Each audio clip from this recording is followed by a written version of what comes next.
Hello, welcome to Mont Park Model Railway.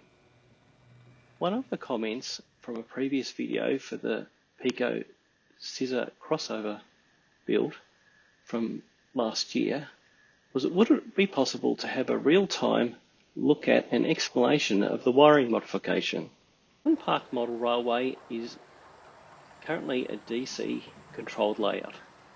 The plan is one day to move to a digital DCC control. Now that will likely be a story in itself.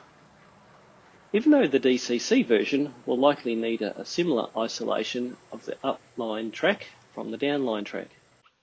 Possibly we should start with a quick overview of the Mont Park Model Railway layout, which using the original design diagram may appear a little complicated. However, if we simplify it, it can be seen to be a dog bone with a crossover in the centre. Let's add a little bit more detail of the running direction. If we have a look at the diagram, we see the upline starts at Newark and moves across to the right through Peterborough and then to the loop at the far end, of which there's a mainline loop which goes through Lichfield and an upline bypass which bypasses Lichfield, and when they go through Lichfield they then become the downline, and the downline returns to the left of the diagram back through Peterborough, and then the downline then goes back to Newark, at which point at Newark then it changes from the downline to become the upline, and so the loop continues. Now I'll overlay that same diagram with the way the power is at different points along the track. And so we start on the left where the outside line is the positive feed and the inside line is the negative. And as we work through Peterborough on the upline, we can see that that continues. And then we start our direction around the loop on the return loop through Lichfield. And then as it comes back down the downline, we can see that the power, even though the positive is still on the outside and the negative is on the inside, when it gets to the actual crossover itself, the power is actually reversed. And then it continues all the way around the loop. So this is not particularly a problem during normal running. However, it is a problem when we want to actually cross over from one side to the other. And now if we zoom in more closely on the actual scissor crossover itself and we re-overlay the power polarity. In this diagram I've continued to use red as the positive for the outside, and I've just changed to blue to show the negative rail, mainly because if I put a black on top of the black it's a bit more difficult to see, so the blue's just to make it easier to see.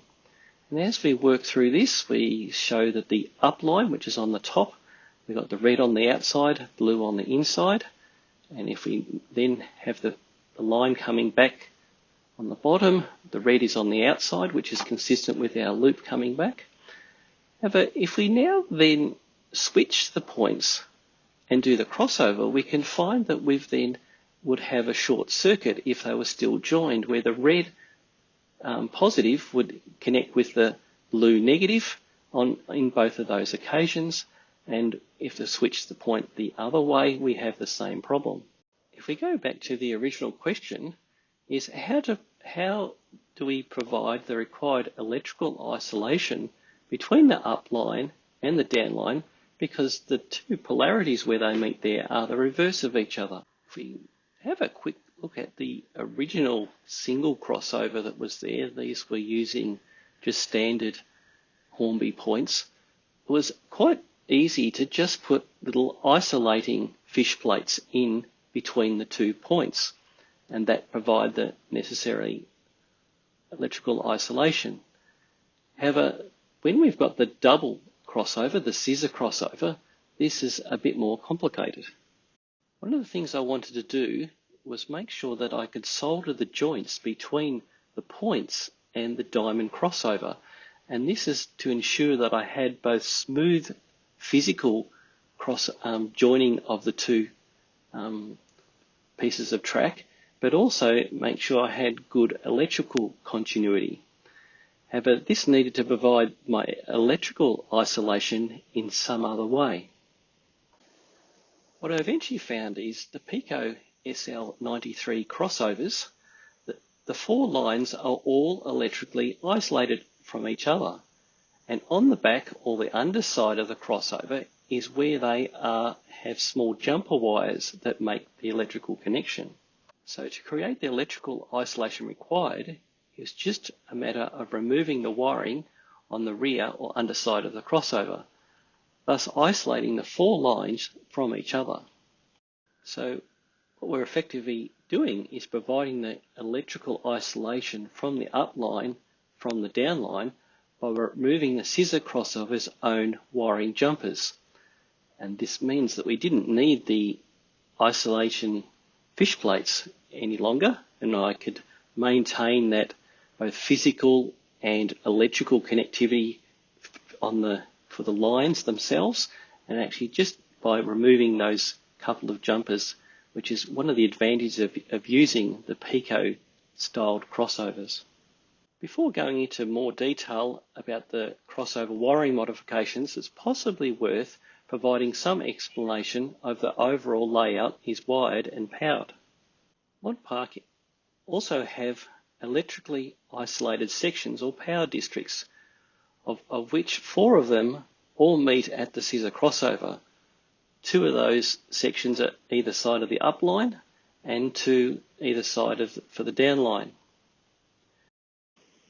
Each of the sections on Mont Park all have reversing switches to change the polarity, and also a controller selection switch that selects between the mainline console or the walk-around throttle. So the next step was to decide where the electrical isolations would occur to support the existing sections. The polarity reversing switches are required to enable a train to pass through the crossover, otherwise they would just short out as they pass from the up line to the down line, or equally from the down line to the up line. This is a diagram of the Mont Park Lichfield control panel where the scissor crossover is controlled from. Indicated with the green triangles are the controller selection switches, and the yellow circles are the reversing switches for each section. Follow the black lines, which represent the track. There are electrical isolation gaps to separate each section from another, and the red circles are the point control switches.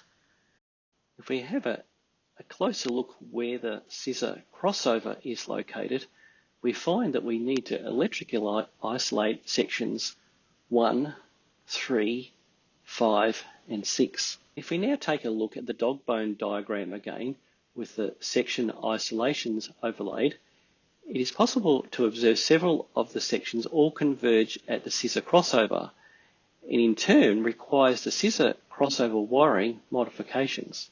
In this diagram indicates with yellow circles where the isolation needs to occur.